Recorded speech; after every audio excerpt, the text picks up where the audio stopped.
All right, it looks like we're live now. Welcome to SealedBeamRally.Team. I'm Tyler. I just wanted to take a little time this end of this year, go after a couple different updates on what I've been doing, what the projects are what projects are happening, and the status of everything. I wanted to go through also the total expenses that I've put forward on this F600 since 2021 when I first bought it. It's been almost 3 years that I've had the truck, and I haven't really gone through that. I have been tracking my expenses and have not told anyone what it costs yet. So keep an eye out for that later. We're going to go into that in a little bit. I see 2 people are watching. Hello. Say hi in the chat if you would like to. And first, a little update. We've been having people ask about the Corvair and different projects, and so I want to give you a quick rundown of what's going on with the projects right now. The Sonnet is parked in the barn. The brake pads went down to 0 millimeters, metal on metal, earlier in the summer, and I put in used brake pads in the front. And I have to go and buy new brake pads, but I'm not going to do that unless I do nice rotors, nice pads, ball joints, tie rod ends, a whole front end thing, and then it's got a couple rust concerns in the front chassis that I want to take care of as well. So that thing, unfortunately, is not going to be on the channel for a little bit here.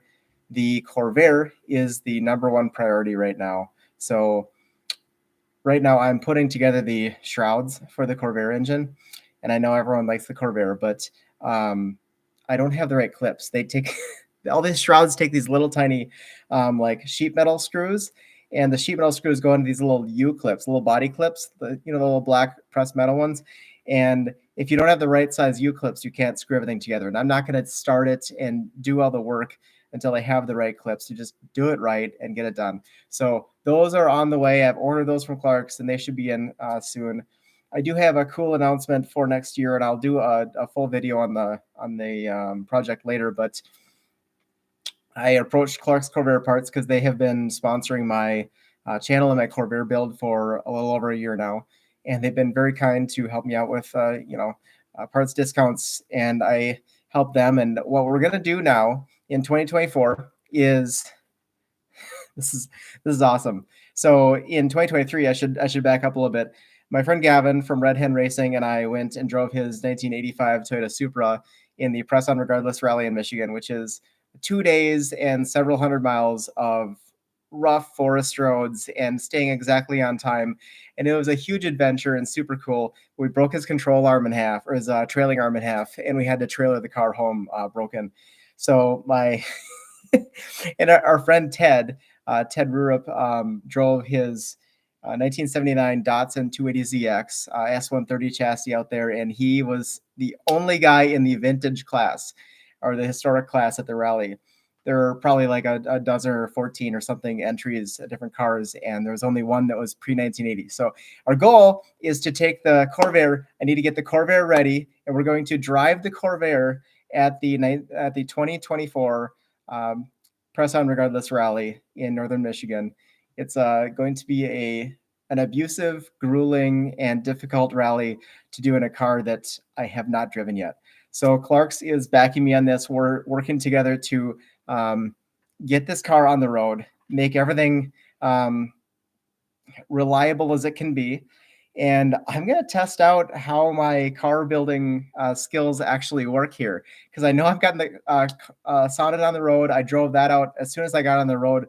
It was a week after I restored the gas tank. I drove it out to LSPR, and that was a 7-hour drive, 300 some mile. So we're going to do the same thing with the Corvair, but then we're not going to do the same thing. We're not going to drive it out there. We're going to trailer the Corvair out to Michigan, and we're going to beat on it for 2 days on rough roads and see what happens. So tune in for the Corvair video on that. I am working on the engine shrouds. I'm waiting on the little clips to do the engine shrouds, but I am currently filming the engine shrouds. Hello, everyone. Say hi in chat if you'd like to. I see you're there. So the Corvair is being filmed right now.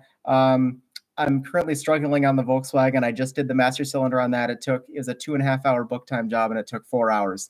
So that's kind of how that project is going. But I'm going to be dropping the oil pan on that. We're going to see if there's any gunk in the pickup tube. I think there probably is, but that should be a fun little short episode as well. For the Greenbrier, it's just sitting in the field out there, and nothing's happening with it. Boo Radley, the 65 F100 with a 352, is currently sitting in the barn. It doesn't run very well, so I think I need to go out and do a full valve last job on that, and that shouldn't be too bad. The thing that's kind of worrying me about it is that the radius arm bushings in the front suspension are really worn out. So when I drive down the road, the wheels or the tires kind of like toe out, and it tends to pull to the left pretty hard. And it's not something I want to drive around with. I know I've done some road trips with it recently, but I don't want to ruin my tires or ruin the suspension. So that's going to come apart. The whole front end's going to come apart at some point here. But with the Corvair going to the rally, that's my number one priority, is to make that Corvair go, get on the road, get out there and start going sideways on the dirt, because I can't wait. That I think covers, the Insight is gone. I sold the Insight. So thankfully, finally got rid of the Insight. Anyway, we have a little bit of time here. So I'm going to start with the F100 revival cost, and we can go over kind of what it took to take that thing back on the road. So I bought the truck. I got a Excel doc here open that I've been working on for 3 years here. So I bought the truck.